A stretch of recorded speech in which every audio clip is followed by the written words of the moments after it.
नहमदुहु व नुसल्लिमु अला रसूलिहिल करीम अम्मा बाद। अस्सलाम वालेकुम दोस्तों, उम्मीद है सब खैर वफ़ियत से होंगे।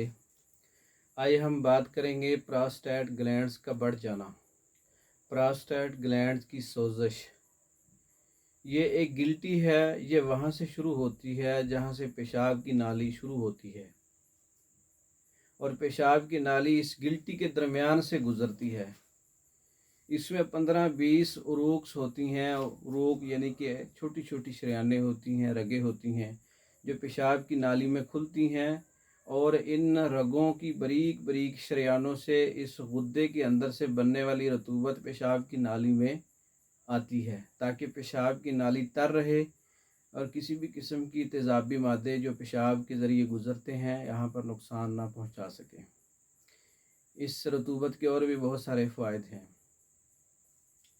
तो ये मर्ज़ प्रोस्टेट ग्लैंड की सोजश उज़लाती तहरीक में होती है। ये उज़लात की सोजश होती है जिस वजह से पेशाब की नाली मुतवरम हो जाती है और प्रोस्टेट ग्लैंड्स में भी सोजश हो जाती है और इसकी वजह से पेशाब की नाली भी मुतवरम हो जाती है।